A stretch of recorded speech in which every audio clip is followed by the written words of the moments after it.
अर्जुन कहते हैं, हम ये भी नहीं जानते कि हमारे लिए युद्ध करना और न करना इन दोनों में से कौन सा श्रेष्ठ है, अथवा ये भी नहीं जानते कि उन्हें हम जीतेंगे या वे हमको जीतेंगे, और जिनको मारकर हम जीना भी नहीं चाहते वे ही हमारे आत्मीय धृतराष्ट्र के पुत्र हमारे मुकाबले में खड़े हैं। भविष्य में क्या होगा ये तो कोई भी नहीं जानता।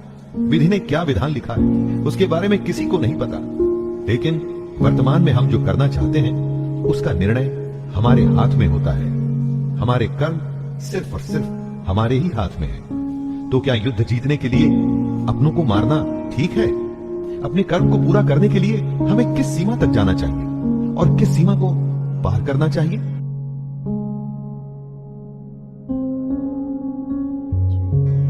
इसलिए कायरता रूप दोष से उपहत हुए स्वभाव वाला तथा धर्म के विषय में मोहित चित्त हुआ मैं आपसे पूछता हूं कि जो साधन निश्चित कल्याणकारक हो वो मेरे लिए कहिए, क्योंकि प्रभु मैं आपका शिष्य हूं।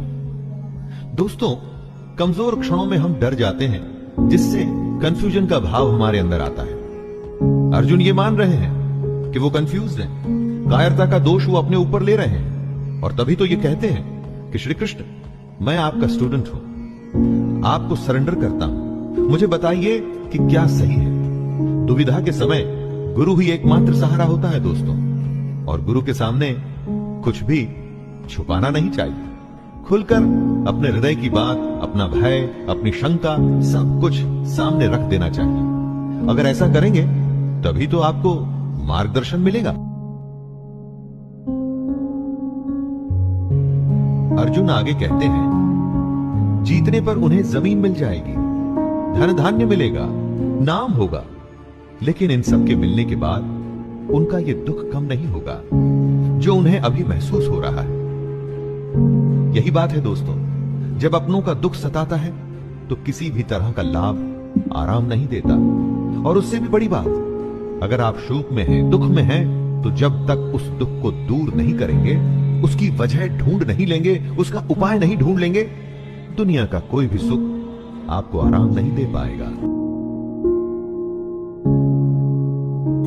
संजय धृतराष्ट्र को बोलते हैं, हे राजन, निद्रा को जीतने वाले अर्जुन अंतर्यामी श्री कृष्ण को फिर से कहते हैं, मैं युद्ध नहीं करूंगा। ये स्पष्ट कहकर चुप हो जाते हैं। धृतराष्ट्र की उत्सुकता बढ़ रही है। स्वाभाविक है कि एक पिता होने के नाते धृतराष्ट्र किसको जिताना चाहते थे, ये तो कहने की आवश्यकता नहीं है। वो युद्ध में भाग नहीं ले सकते थे, लेकिन युद्ध की एक एक बात को जानना चाहते हैं। संजय बताते हैं कि हे भरतवंशी धृतराष्ट्र, दोनों सेनाओं के बीच में शोक करते हुए अर्जुन हैं, और उसके सामने अंतर्यामी श्री कृष्ण जो अर्जुन को हंसते हुए ये वचन बोल रहे हैं। एक तरफ रोता हुआ कमजोर डरा हुआ बालक जैसे कि अर्जुन, और दूसरी तरफ त्रिकालदर्शी कृष्ण है, क्योंकि उन्हें वो पता था जो किसी को पता नहीं था।